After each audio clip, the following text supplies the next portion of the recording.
for us, it was probably a 12-month season last year, which normally you're looking at 9-10 months, but because of the World Cup, it sort of prolonged the season a bit, and we had a tour to Australia at the end, so it made it pretty tough. But you know, it's definitely probably going to be one of the most eventful years of my career. So it made sense to sort of write about it and share my experiences. And it's not just myself. You know, most of the players were in the same situation as I was myself. We all went through similar things. So you know, it's been pretty interesting to write about, and hopefully people find it interesting to read about too. Yeah, there was some incredible highs, and as ever, that make them the lows as well. It makes you recognise and appreciate, if you like, the highs of the year.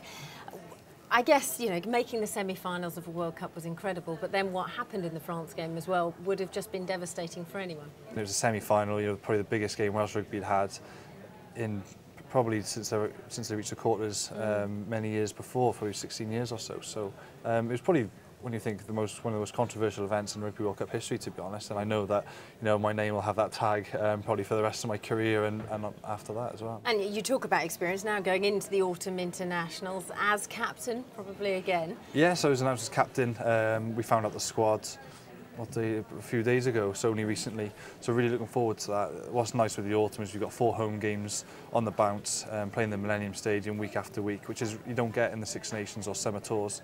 So it's great that we've got 4 home games, and I'd be delighted to get a win, you know, for the home crowd against, you know, a real big Southern Hemisphere side. Yeah, and first up is Argentina. I mean, that's going to be a tough game, isn't it? I mean, Argentina, they're always quite exciting to watch now, but they have improved dramatically. The game against Australia, they kind of lost it rather than Australia winning it. We've had tough games against Argentina in the past anyway, and I think their involvement in the Rugby Championship now and the level of rugby they've been exposed to will only help them as a nation.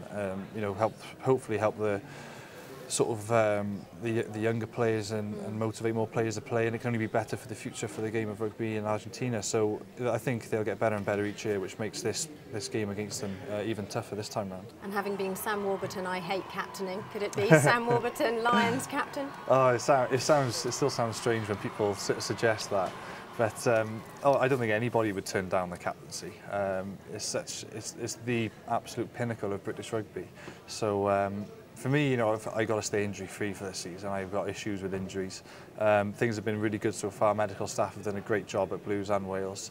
So hopefully, you know, a good run of form, and you've got to make sure you're playing well in 6-7 months' time. Remember, you know, it's not how well you play now. I think the Six Nations will be the real shot window for the British Lions. Yeah, well, best of luck for that. I can't let you go, though. You are a Spurs fan, aren't you? I'm a massive Tottenham fan. I'm glad you mentioned that. They've had a few mixed results, haven't they, just briefly? Do you think Harry should have stayed? AVB, do you reckon he's going to last? Don't get me wrong, I was gutted when Harry Redknapp left. I was planning, my family, we all name our dogs after Tottenham, somebody involved with Tottenham. And my next dog was going to be called Harry, so I'm going to have to think of a new name now.